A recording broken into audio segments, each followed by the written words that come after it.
Bwana Yesu apewe sifa. Ninakusalimu tena katika jina la Yesu. Ninamshukuru Mungu kwa neema ambayo ametupa tena siku ya leo, siku njema ambayo tunafurahi na kushangilia ndani yake. Nichukue nafasi ya kumshukuru Mungu kwa ajili ya wewe uliyepata nafasi pia ya kusikiliza ujumbe huu. Mungu wa mbinguni akubariki sana na kutunze. Na kabla sijakuletea ujumbe wa neno la Mungu na maombi, naomba tuchukue nafasi hii tumshukuru Mungu. Tuombe kwa ajili ya ujumbe ambao Mungu ameuweka ndani ya moyo wangu. Na tuombe. Baba yetu na Mungu wetu, Baba, katika jina la Yesu tunakutukuza na kukuinua milele yote. Wewe ni Mungu. Asante kwa kujifunua kwenye maisha yetu. Asante kwa kusema nami waziwazi. Jina lako lihimidiwe na litukuzwe milele yote. Ninakushukuru kwa sababu ya yule ujumbe ulioweka moyoni mwangu kwa ajili ya watoto wako, na kila mmoja atakaposikia ujumbe wa neno lako, Bwana, funulia akili zake akapate kuelewa na maandiko. Badilisha maisha yake yasiyo kama alivyo, Bwana. Mtoe kutoka utukufu kwenda utukufu, nguvu kwenda nguvu, imani kwenda imani, katika jina la Yesu na katika damu ya Yesu Kristo. Asante kwa sababu Bwana utamsaidia na utamwezesha na utamtia nguvu, wala hautamwacha. Tunakushukuru kwa kuwa wewe ni mwema, kwa maana fadhili zako ni za milele, katika jina la Yesu na katika damu ya Bwana wetu Yesu Kristo. Amen. Bwana Yesu apewe sifa. Kwa majina yangu ninaitwa Mwalimu David Naikaale. Nichukue nafasi hii pia kukukaribisha katika kipindi chetu cha neno la Mungu na maombi. Siku ya leo nataka tuangalie kichwa cha somo kinachosema siri za kuomba kwa kunena kwa lugha. Siri za kuomba kwa kunena kwa lugha. Nimetumia neno siri za, sijasema siri ya, nimesema siri za. Kwa hiyo sio moja, ni nyingi. Ziko siri nyingi sana za mtu anapofanya maombi ya kunena kwa lugha. Na lengo la somo ni kukufunulia siri zilizofichwa ndani ya Biblia ili uweze kuimarisha mahusiano yako na Yesu Kristo na kuishi maisha ya ushindi wa kiroho kwa njia ya maombi. Lengo la somo ni kukufunulia siri zilizofichwa ndani ya Biblia ili uweze kuimarisha mahusiano yako na Yesu Kristo na kuishi maisha ya ushindi wa kiroho kwa njia ya maombi. Nataka niweke utangulizi mfupi wa mambo kama mawili kabla sijakupa siri mojawapo ya kunena kwa lugha. Na jambo la kwanza ambalo nataka ulifahamu, Biblia imebeba siri nyingi sana. Biblia imebeba siri nyingi sana, na siri hizi haziko wazi kwa kila mtu. Naposema ziko wazi kwa kila mtu, maana yake kuna watu Mungu anaweza kuwafunulia, lakini kuna watu wengine bado hawajapata neema ya kufunuliwa hizo siri. Ukisoma Mathayo 13 ule mstari wa 11, neno la Mungu linasema, akajibu akamwambia, nyinyi mmejaliwa kuzijua siri za ufalme wa mbinguni, bali wao hawakujaliwa. Nyinyi mmejaliwa kuzijua siri za ufalme. Hajasema siri ya ufalme, amesema siri za ufalme wa mbinguni, bali wao hawakujaliwa. Kwa hiyo kuna watu ambao wamejaliwa kuzijua siri za ufalme wa Mungu, na siri hizo ziko ndani ya Biblia. Mungu ameziweka hizo siri ndani ya Biblia na anatufunulia kwa kadri anavyopenda yeye, kwa uweza wa Roho Mtakatifu wake. Nami aliponifunulia baadhi ya siri hizi, nimeona vema nikushirikishe. Ni kitu ambacho Mungu amenifunulia kwa muda mrefu kidogo. Nimeandika kitabu cha ubatizo wa Roho Mtakatifu na kunena kwa lugha mpya. Nilikiandika kitabu hicho mwaka ule 2019. Kitabu ambacho kimebeba hizi siri ambazo ninakushirikisha siku ya leo. Lakini leo nitajaribu kuzungumza kwa namna tofauti kidogo. Kuna maeneo yatafanana na kwenye kitabu ambacho nimeandika, na kuna maeneo mengine nitazungumza kadri Roho Mtakatifu anapozidi kunifunulia. Sasa nataka tuangalie mambo makubwa mawili katika utangulizi wa somo letu. Nataka tuangalie mambo makubwa mawili, na jambo la kwanza nataka tuangalie siri maana yake ni. Jambo la kwanza nataka tuangalie kwenye utangulizi, siri maana yake ni. Siri ni neno au jambo lililofichika ambalo halijulikani kwa kila mtu, bali limefunuliwa kwa wale wanaotembea karibu na Mungu au wale walio na mahusiano ya karibu na Mungu.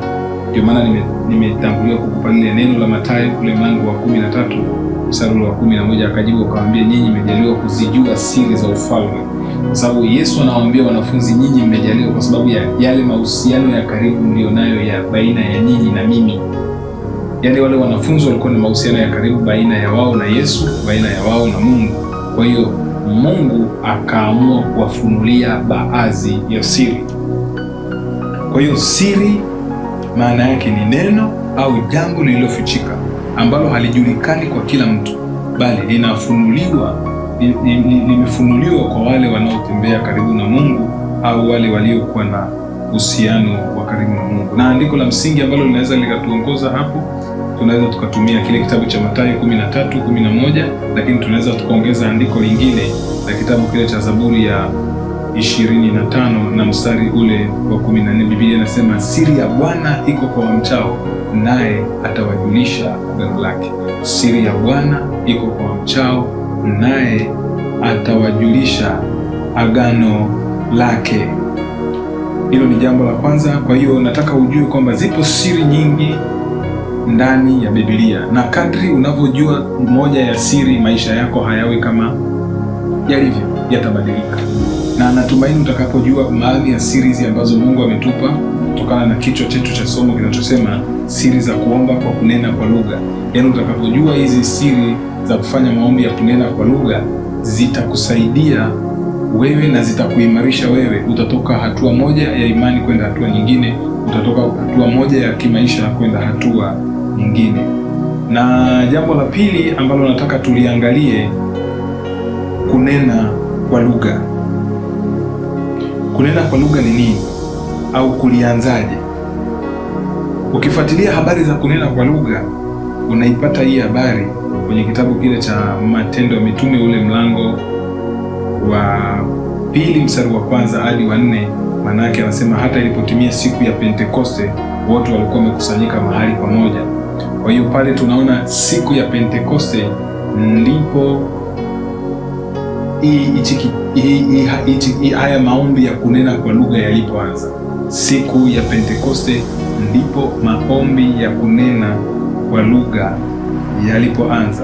Nataka tusome Matendo ya Mitume ule mlango wa 2 na mstari ni ule wa 1 hadi ule mstari wa 4 upate kujifunza. Nasema, hata ilipotimia siku ya Pentekoste. Pentekoste maana yake ni siku ya 50 baada ya kufufuka kwa Kristo Yesu. Yaani Yesu alipofufuka, siku 50 zilizopita ndiyo siku ya Pentekoste. Kwa hiyo Pentekoste inaitwa siku ya 50 kwa Kiswahili kingine. Anasema, hata ilipotimia siku ya Pentekoste, walikuwako wote mahali pamoja, ukaja ghafla toka mbinguni uvumi kama uvumi wa upepo wa nguvu, ukienda kwa kasi, ukaijaza nyumba yote waliokuwa wameketi. Kukatokea ndimi zilizogawanyika kama ndimi za moto uliowakalia kila mmoja wao. Mstari wa 4 anasema, wote wakajazwa Roho Mtakatifu, wakaanza kusema kwa lugha nyingine. Wote wakajazwa Roho Mtakatifu. Hajasema watu wawili, amesema watu wote walikuwa kwenye kile chumba walijazwa Roho Mtakatifu. Anasema wote wakajazwa Roho Mtakatifu, wakaanza kusema kwa lugha nyingine kama Roho alivyowajalia kutamka. Kwa hiyo kunena kwa lugha ni lugha ambayo unapewa na Roho Mtakatifu, na Roho Mtakatifu ndio anayekusaidia kutamka, sio lugha ambayo unaweza ukajifunza. Hii ni lugha automatic ambayo Roho Mtakatifu anaileta ndani ya mtu. Lakini hii lugha ni lugha, naweza nikasema ni lugha ya mbinguni. Kunena kwa lugha ni lugha ya mbinguni, ni lugha ya rohoni, ambayo hii lugha Roho Mtakatifu anaelewa wewe unachokinena, na Mungu Baba anaelewa wewe unachokinena. Hata kama wewe uelewi unachokinena, ila Roho Mtakatifu anaelewa wewe unachokinena. Kwa hiyo Biblia inasema wote wakajazwa Roho Mtakatifu, wakaanza kusema kwa lugha nyingine kama Roho alivyowajalia kutamka. Lakini ukiona hii habari, ukifuatilia hii habari na ukitazama vizuri hii habari, unaona kwamba Roho Mtakatifu alipojidhihirisha siku ya Pentekoste ndipo watu walipopokea ujazo wa Roho Mtakatifu na kunena kwa lugha mpya. Sasa nataka tuangalie ndani ya Biblia maana kama tatu ambazo Biblia imeeleza kwa namna tofauti tofauti, namna yani kunena kwa lugha maana yake ni nini? Maana ya kwanza, kunena kwa lugha kulionekana kama ishara. Kunena kwa lugha kibiblia kulionekana kama ishara ya waaminio. Kunena kwa lugha kulionekana kama ishara ya waaminio, na hii tunapata kwenye kitabu kile cha Marko ule mlango wa 16 na ni mstari ule wa 17. Biblia inasema, itaanzia ule mstari wa 16, anasema aaminie na kubatizwa ataokoka, asiamini atahukumiwa. Nataka uone sentensi, ukiamini na kubatizwa utaokoka, usipoamini utahukumiwa. Mstari unaofuata anasema na ishara hizi zitafuatana nao waaminio. Nataka uone hiyo sentensi, na ishara hizi zitafuatana nao waaminio, kwa jina langu watatoa pepo. Kwa hiyo ishara ya kwanza ya mtu anayeamini anaweza kutoa pepo. Lakini Biblia inasema pia watasema kwa lugha mpya, maanake kuna lugha mpya watapewa kuisema. Watasema kwa lugha mpya. Kwa hiyo unaona, anasema ishara hizi zitaambatana na hao waaminio. Ziko ishara nyingi. Kwa hiyo ishara ya kwanza ni anasema utaona mapepo yanatoka, kwa sababu huyo mtu anaamini. Lakini ishara ya pili, atanena kwa lugha. Kwa hiyo kunena kwa lugha ni ishara ya waaminio, ni ishara inayokujulisha kwamba huyu ni mwamini. Kunena kwa lugha pia kumeonekana au kumetafsirika ndani ya Biblia kama kipawa cha Roho. Ukisoma Matendo ya Mitume ule mlango wa 10 na mstari ni ule wa 44 mpaka mstari wa 46, unaona tafsiri nyingine hapa ambayo tunaiona ya kunena kwa lugha. Nataka ujifunze maneno kadhaa hapo. Matendo ya Mitume ule mlango wa 10 44 mpaka 46. Ukisoma hizi ni zile habari za Kornelio. Tunaona mwanzo, tunaona Kornelio anatokewa na malaika wa Mungu, baadaye anatumwa akamwite Petro, na watu wakaenda mpaka Yafa wakamchukua Petro, na baadaye wakaenda naye mpaka kwa Simeoni.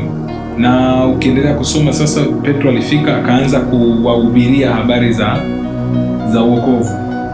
Na baada ya kuwahubiria habari za wokovu, tunaona sasa kwenye mstari ule wa 44 anasema Petro alipokuwa akisema maneno hayo, Roho Mtakatifu akawashukia. Manake alipokuwa akiwahubiria habari za wokovu, alipokuwa akiwahubiria habari za kufufuka kwa Yesu, maana yake Biblia inasema alipokuwa akiwahubiria maneno hayo, Roho Mtakatifu akawashukia wote waliosikia lile neno.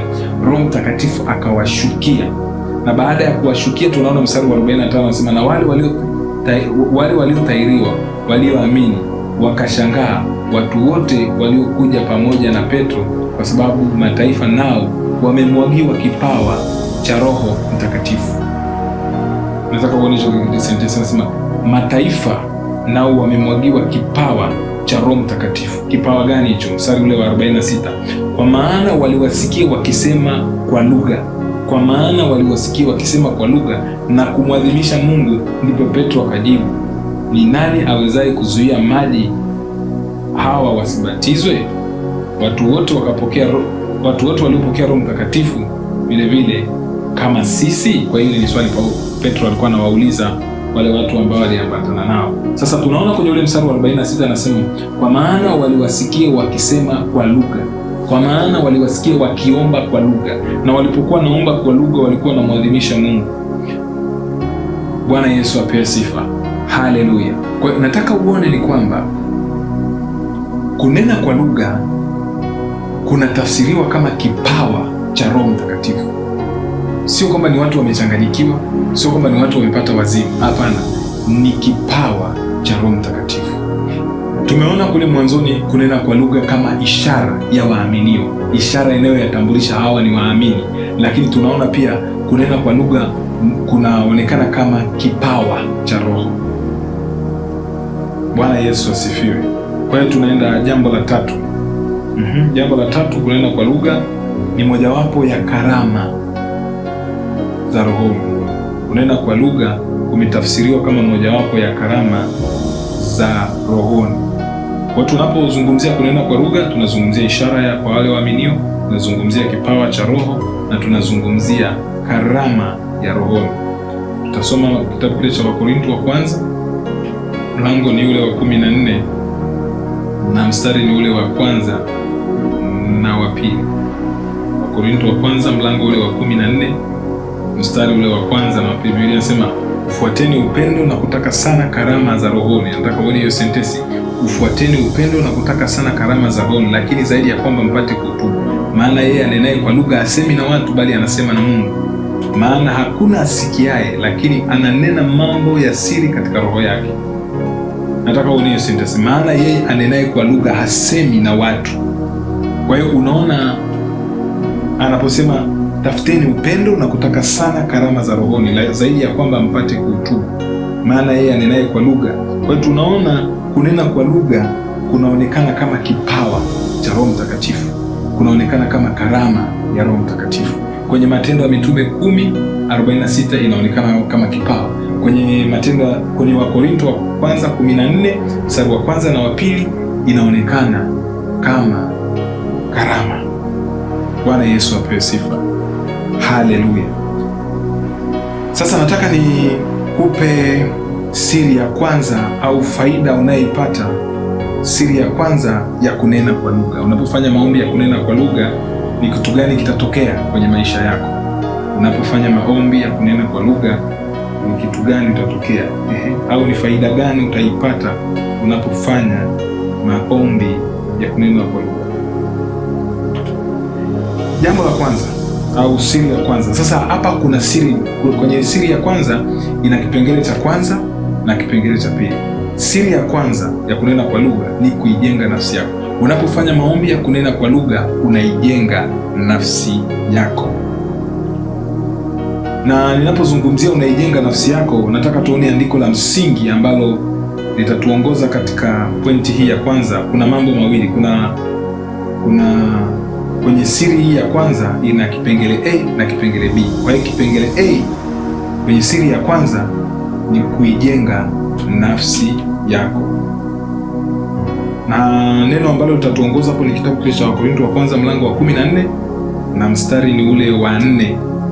Wakorintho wa kwanza mlango wa 14 na mstari ule wa 4, anasema yeye anenaye kwa lugha huijenga nafsi yake, bali autubuye hulijenga kanisa. Anasema yeye anenaye kwa lugha huijenga nafsi yake. Unapofanya maombi ya kunena kwa lugha, nafsi yako inajengeka. Kwa hiyo kama umepita changamoto, umepita misukosuko, umepita majaribu, umepita hali vipindi vigumu vya maisha, unatakiwa unene kwa lugha. Fanya maombi ya kunena kwa lugha, Mungu ataijenga nafsi yako. Bwana Yesu apewe sifa. Kwa hiyo unapokutana na madhaifu, nena kwa lugha. Unapokuwa umechoka rohoni, nena kwa lugha. Unapokuwa hauelewi kinachoendelea katika maisha yako na katika ulimwengu wa roho, fanya maombi ya kunena kwa lugha. Kwa hiyo unapofanya maombi ya kunena kwa lugha, Mungu anaijenga nafsi yako. Kwa hiyo maombi ya kunena kwa lugha yanakarabati nafsi ya mtu, na unafahamu nafsi ya mtu imebeba vitu vikubwa vitano. Kila mtu ana tafsiri yake kwenye namna ya kuitafsiri nafsi, lakini mimi ninatafsiri nafsi kwamba imebeba vitu. Nafsi imebeba akili, nafsi imebeba hisia, nafsi imebeba utashi, nafsi imebeba imani, na nafsi imebeba kumbukumbu. Kwa hiyo nafsi ya mtu inapovurugwa au inapokutana na changamoto, akili ya ule mtu haiwezi kufanya kazi kwa kiwango ambacho Mungu amekusudia. Hisia za ule mtu haziwezi kukaa katika kiwango ambacho zimeumbiwa, na kumbukumbu za huyo mtu haziwezi kukaa sawasawa. Pia imani ya huyo mtu haiwezi kukaa sawasawa. Uwezo wake wa kufanya maamuzi pia hauwezi kuwa sawa. Kwa hiyo ili huyo mtu awe na uwezo mzuri wa kufanya maamuzi, awe na uwezo mzuri wa kutumia akili yake, anapaswa afanye maombi ya kunena kwa lugha. Unaponena kwa lugha, Biblia inasema unajenga nafsi. Yeye anenaye kwa lugha huijenga nafsi yake. Bwana Yesu apewe sifa. Kwa kunena kwa lugha huimarisha mtu ndani, huongeza uthabiti wa imani na kuleta nguvu mpya rohoni. Kunena kwa lugha huimarisha mtu ndani au imarisha utu wa ndani, huongeza uthabiti wa imani na kuleta nguvu mpya rohoni. Kwa hiyo yamkini umekutana na mambo magumu, yameumiza nafsi yako, umekutana na changamoto ngumu za maisha. Fanya maombi ya kunena kwa lugha. Watu wengi wanapokutana na changamoto wanaomba Kiswahili. Sisemi kwamba kuomba Kiswahili maombi hayatajibiwa. Nafsi zao hazikarabatiwi. Biblia inasema kwamba aombaye Kiswahili huijenga nafsi yake. Biblia inasema anenaye kwa lugha huijenga nafsi. Kwa hiyo kuna namna unapofanya maombi ya kunena kwa lugha, nafsi yako inajengeka ndani, nafsi yako inajengeka ndani, nafsi yako inajengeka ndani. Hata kama nafsi yako ilikuwa ina mahangaiko, kuna namna Mungu analeta utulivu wa nafsi. Kwa hiyo hakikisha, haijalishi hali ulio nayo, haijalishi hali unayopitia, haijalishi changamoto unazokutana nazo, jifunze kufanya haya maombi ya kunena kwa lugha. Unapofanya maombi ya kunena kwa lugha, Mungu anaimarisha nafsi yako, Mungu anaijenga nafsi yako. Kama kuna mahali popote palipobomoka, Mungu anaijenga nafsi yako. Kama nafsi yako ilikuwa imefungwa katika vifungo, Mungu anaifungua nafsi yako. Bwana Yesu apewe sifa. Haleluya. Kwa hiyo kunena kwa lugha kunajenga nafsi ya mtu. Hiyo jambo ni siri ya kwanza A. Siri ya kwanza B, kunena kwa lugha hujenga mahali palipobomoka. Nataka tuende na tafsiri hiyo hiyo. Kunena kwa lugha hujenga mahali palipobomoka. Tukirudi kwenye ule mstari wa Korinto wa kwanza ule mlango wa 14 mstari wa 4, anasema yeye anenaye kwa lugha huijenga nafsi yake. Nataka tuanze hiyo. Yeye anenaye kwa lugha huijenga. Nataka tuanze na tuende na hilo neno huijenga. Kwa hiyo sio tu kujenga nafsi. Unapofanya maombi ya kunena kwa lugha, unaweza kujenga mahali palipobomoka.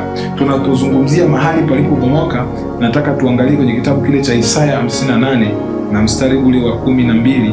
Tunaweza tukajifunza kitu kutokea kwenye hilo andiko.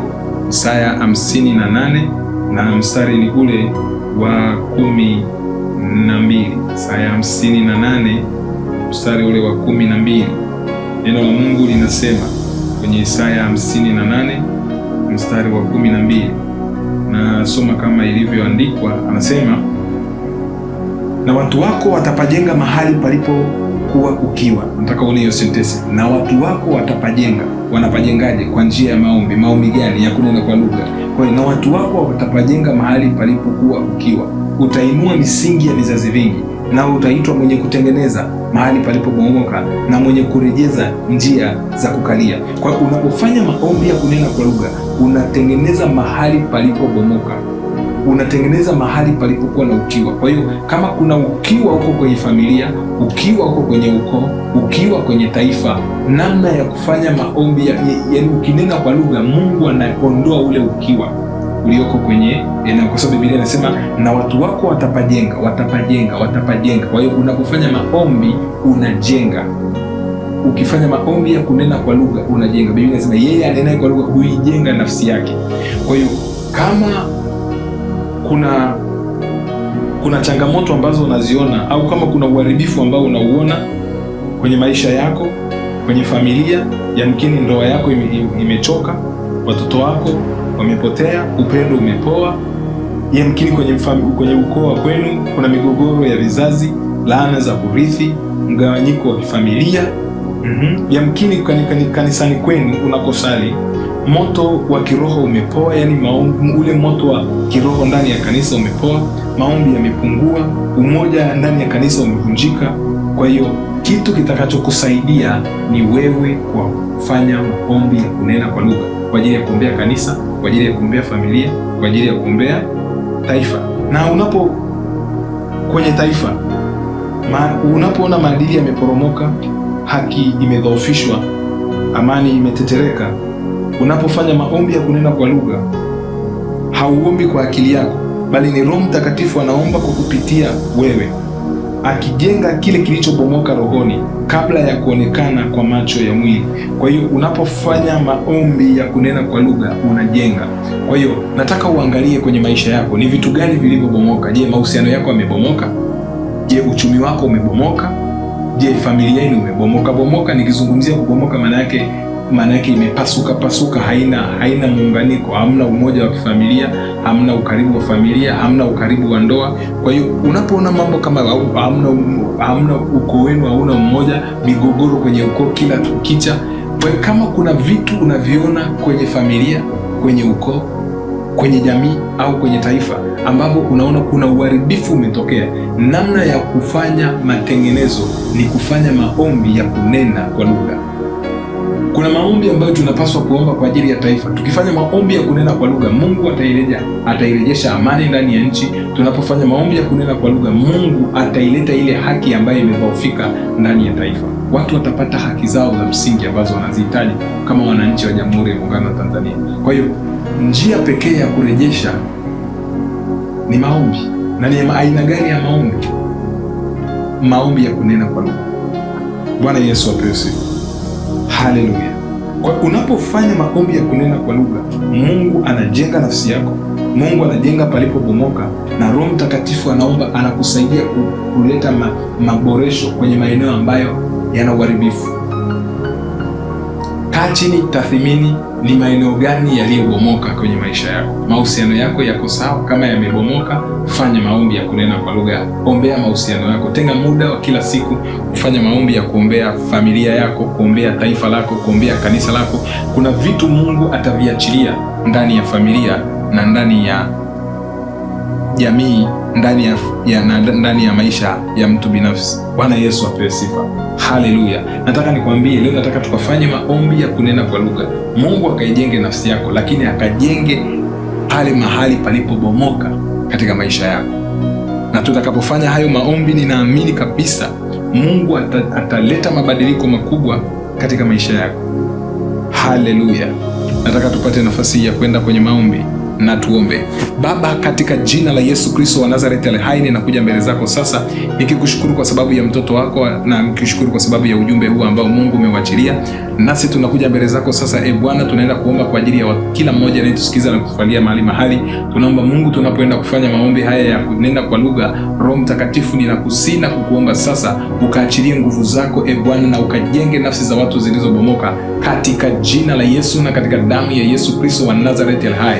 Ramandarabosiki kikibarabakasandarabosia rapakorosanta farabagadazo farmasala firikabedo firisatia resetedezoko mayanda kisabihando kitasasha kibabababaoze resataka mayande rebosanta babadiande rebosia mande rebosikiria santa babakanda rabokibarabagadaza masata fasata barabasanto babadiande rebosia ropo kokorobosanta babababababahanta braze maseta farabazanda rabakorobosanda rabakibarabagadaza rapikiria sanda rabakorobo santa babakanda rabakorobosia maseta farabagadazo farmakari siribahanto babadia mesete farabagadazo farmalia filisatia rapikisato bababababaoza masete keferibadezo farabagadazia masati kibababahoza kibadereboza rapakorosanta babakanda rabokiba rabagadaza ramasenta babadia nderebosoko roprokozanda babadia masata kapayanda rabakoroboseta faramagadaza rapikibarasota farabadazo farabadazo mama ndarabosiki kikikikiki bababababaoza refesata kapayanda rabakorobo santa babadia ndarabaseta karabasanto babadia nderebosia rapikiria santa babakanda rabakorobo santa babadia masata kapayanda rabakorobo sanda rabakorobosia ropo korobo sanda rabakiki barabagadaza rika sanda rabakorobo santa babakanda rabosia repoko sata peraseta fertalo fersale fermakapiaza maseta payanda kizota babadia nderebosia resata tatatatatataraboseta babababauza reseta kapayande rebo santa babadia nderebosia rapikiria santa babababahanda rabosaika maseta farabagadazo barabagadebohoza maseta payanda rabakorobo santa babadia nderebosia repikira sota farabagadazo farabagadazo barabagadabaroza mesete femanda kiribadazo kitasiasha kibanturi ya serabianda mesia paparasota farabadazo farabadazo farabadazo farabadazo farabadazo rapikisete peresete papapapaoza masuta bayanda kizota bababahanto brozenda mandiribaraso ribahanto babadiande rebosia yesata papaparabasanto babababababosha resita bababababababahanta brozenda maseta kapayande rabo santa babadiande rebosia rika sata kapayande rebo santa babadiande rebosia. Roho Mtakatifu, jenga nafsi za watoto wako waliovunjika, waliokata tamaa, waliojeruhika. Rika paso rabahanto babadiande reboseta refi santo babababahanto brozenda maseta parabasanto babayande reboseta farabagadaza mesita payanda rabakorobo santa babababababoza resata kapayande rebosaika babababahanto brozenda moska para santo babadiande rebosia rapikiria sanda rabakorobo santa babadiande rebosia masata kapayanda rabakorobo santa babakanda rebosia maseta ferbadazo rapikiria santo babadiande rebosiki bababababaoza masata kapayanda rabakorobo santa babadiande rebosia rika santa babayanda rabakorobo saika. Roho Mtakatifu, jenga nafsi za watoto wako, kila mmoja aliyejeruhika moyo, kila mmoja aliyekata tamaa, mtie nguvu sasa, mjaze nguvu za Roho Mtakatifu wako. Reke paso la bababaoza bahanda refresata bayande reboseta barabagadaza maseta payande rebosanta babadiande rebosia rika parasato paramahanto ferebagadazo masita babababaoza rekisate basete babababahanta brozenda ropo korobo santa babakanda rabosia. Roho Mtakatifu, jenga uchumi wa huyo mtu ulioporomoka. Rapakasata kapayanda rabakorobo santa babaria rekesata babababaoza raseta kafarabadazo marabagadebo seta brahanda maskabela siria bashanto babadiande rebosia mabruzaya bahanto babalia resete ferebedezo babalia nderebosia riki sataka payande rebosaika babababaoza yaseta kapayanda kibaba shoku baribahanta maskabela versola bilihanto babalia rekesete kesha tatarabosika mantarabosita barabosika rabahanto babalia resete falabada bababushka yesalabazoya mahando babadia nderebosaika rapikiria santa babakanda rabokorobo santa babadia mesa tatarabosika babababaoza yes tatarabo santa babadia nderebosia moska para santa babakanda rabosia rapikiria santa rabakorobo santa babakanda rabosia masata kapayanda rabakorobo santo babadia nderebosia resata kapayanda rabakorobo sikiria bakanda rabosaika mabrazoko mamaoza mesata ferebadazo ferebahantia mantia rika papa sota parasota farabagadaza.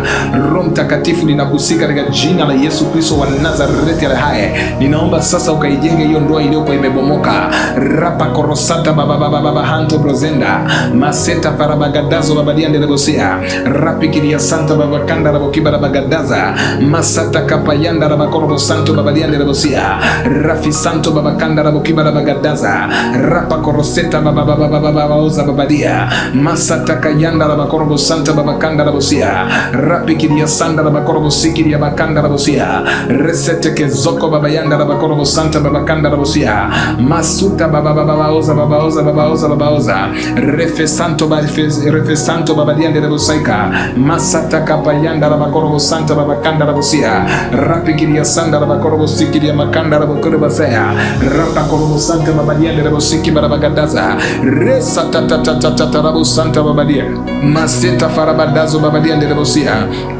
rapikiria santa babakanda rabokiba rabagadaza ndili ya sata karabasenta farabagadazo babadia rapa koroseta faramamaoza yesata kapayanda rabakorobo senta babababa rapa korobo santa babakanda rabokorobosia yesata papa para santo babababa hanta maseta kabayanda kibabadoza babadia rapikiria santo farabagadazo farabagadela rasete mazoya reseta bababa baba kanda raboseta rapikiria sanda rabakorobo santa baba kanda rabosia rapakorobo siki barabagadazo baba diande rabosia rapikiria santa baba kanda rabokorobosia reke santa payanda rabakorobo santa baba kanda rabokiba rabagadaza rapakorosita para santo baba diande rabosia masata kayanda rabakorobo santa baba kanda rabosia rapakorobo santa baba kanda rabokorobo senkiria shanda. Roho Mtakatifu, ninaomba kajenge hiyo afya ya huyo mtu iliyokuwa imezorota na kubomoka. Rapa hiyo afya iliyoshambuliwa na kubomolewa na magonjwa, ninaomba sasa ukaijenge kwa upya. Rapa korosati baba hoza mahande resete de zoko baba yanda raba korobo santa baba dia masata kapa yanda raba korobo santa baba kanda raba korobo sia rapikiria sanda raba korobo santa baba dia raba sia resete de zoko baba yanda raba korobo santa baba kanda raba sia rapa korobo site baba handa raba sia masata kayanda raba korobo santa baba kanda raba sia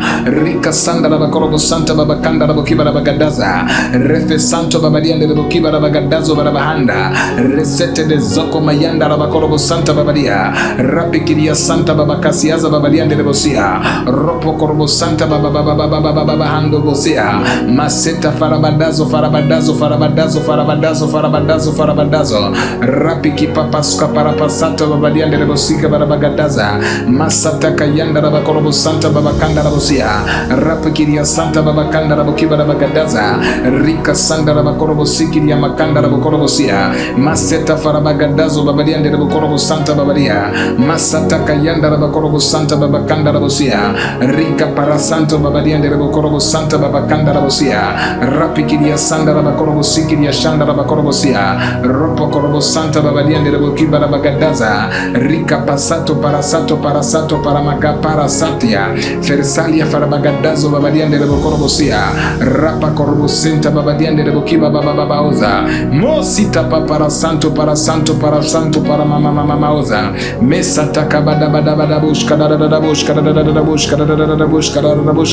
repi pape para sota para mahanda rasete fere bagadazola bahanda rabokorobosia rapikiria sanda rabakorobo santa baba diende rebosia rapa korobo santa baba kanda rabokiba bagadaza rika sanda rabakorobo sanda rabakorobosia. Roho Mtakatifu, naomba ukaijenga hiyo familia ambayo imevunjwa na kubomolewa na nguvu za giza, reke sanda migogoro na chuki, ripa parasota farabagadabodoska yesala badia nderebo santa babakanda rabokorobosia rapikiria santa babakanda rabokiba rabagadaza rika pasanto parasota paramagadoza ferebedezo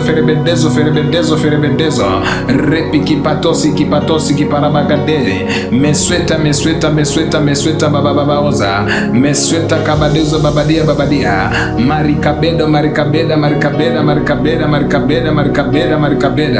faralero farabadoza mosco pade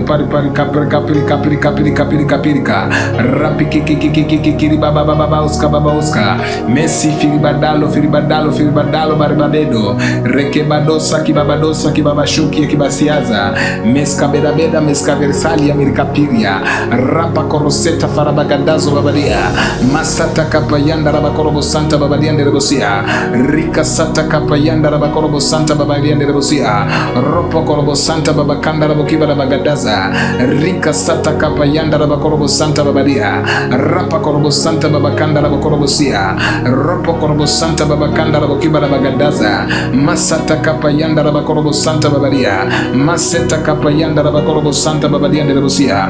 Roho Mtakatifu, ninaomba ukaijenge hiyo nafsi iliyojeruhika rika pasota babahanda uisha tena hiyo nafsi iliyokuwa imejeruhika na kukata tamaa na maisha karia basanda rabakorobo saika maseta farabagadaza babadia nderebosia rapa korobo santa babakanda rabokiba rabagade repesete ferebagadezo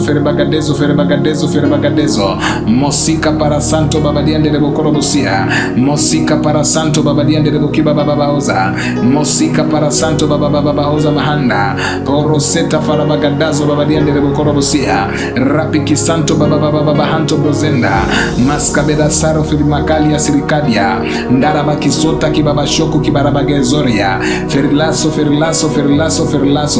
masia baba oza yela baya bushka babadiande de bosia rapa korobo santa baba kanda rabosia ropo saka ropo korobo santa baba bushka rapo korobosia rapo korobo santa baba kanda rabosia rapa korobo santa baba handa rabosia maseta baba hanto brozenda babadia rika santa baba kanda rabokorobosia rima kasata bayanda rabokorobo santa babadia maseta farabagadazo babadia ndebosia rapa korobo santa baba kanda rabokorobazia ramaseta farabagadezo babadia ndebosaika maseta paramagado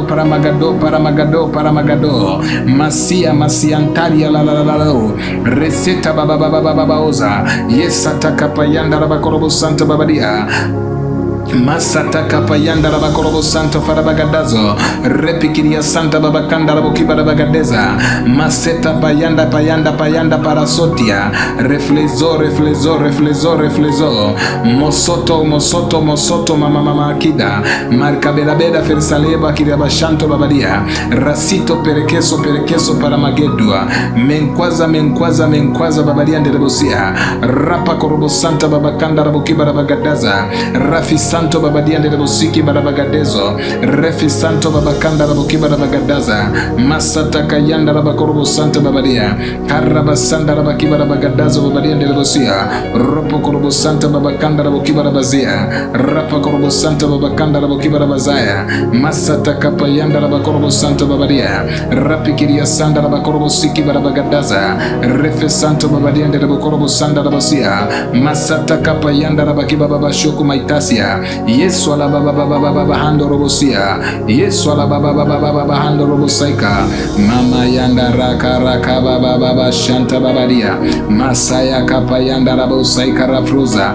rekrezoko baba yanda robosanta babadia robosia rapikiria santa baba handa robosia masata kapa yanda rabakorobo santa babadia reke pasota parasota baba parakosita varazoya bayanda kibaba yanda kizoria merkalezo kiria santa bayande reboseta farabagadaza rapa korobo santa babakanda rabokorobo siki baba oza maseta kayanda kizoria babadiande rebosia rapi kiria santa rabakorobo santa babakanda rabosia repeke sete perebosenta babadiande rebokorobo santa rabosia masata kapayanda rabakorobo santa babakanda rabosia rezo prokozanda babadiande rebokiva rabagadaza rapi kiria santa rabakorobo santa babakanda rabosia maseta ferebagadazo farabagadazo babadia masata kapayanda rabakorobo santa rabakiba rabagadaza rapa korobo santa babakanda rabokiba rabazea firibalia maskaperiaso kirishati ndiria sata karabashanto babadia nderebosia ndiria santa rabakorobo santa babadia rapa papa santo babadia nderebosia ropo korobo santa baba hanto broze mesata kayanda rabakorobo santa babakanda rabosia rika parasota para magadezo para makasia maska ferebadazo mafka ferebadazo rika paraseta para magade ferebagade masika padoza ropo koseta para makasiria za babadia nderebosia masete ferebagadazo markabeda yasete kebadezo babadia nderebosanta babakanda rabosia rapa korobo sanda rabakikiria sanda rabakorobo santa babadia mesata kapayanda rabakorobo santa babakanda rabosia rapa korobo sikiria sanda rabakiba rabagadaza. Roho Mtakatifu ninakusika katika jina la Yesu Kristo, ninaomba ukaijenge hiyo biashara iliyokuwa imebomoka. Rapa korobo sanda rabakikiba rabagadaza rikapita kwenye hiyo biashara sasa, na uijenge hiyo biashara iliyobomoka na ukainue tena biashara hiyo. Rapa kiria sanda rabakorobo siki babaoza mesata kapayanda rabakorobo santa babadia maseta kapayanda rabakorobo sanda bosia rapikiria santa babadia ndelebo kibara bagadaza masata kapayanda la bakorobo santo babadia ndelebo sia refresenta babadia ndelebo kibara bagadazo babadia ndelebo sia rapikiria santa la bakorobo santa babakanda la kibara bagadaza maseta kapayanda la bakorobo santa la kibara bagadaza rapa korobo santa la kibara bagadazo babadia rapikiria santa la bakorobo santa la kibara bagadaza maseta fara bagadazo babadia ndelebo korobo sia mosata kapayanda la bakorobo santa la kibara bagadaza Resa la baba hanto brozenda mesia paparasora parasota para magadaza rapa korosanta babadia nderebo korobo santa babadia masete fere bagadazola maseta kabadezo badezo ropi papera sota para magadaza rasete fere magade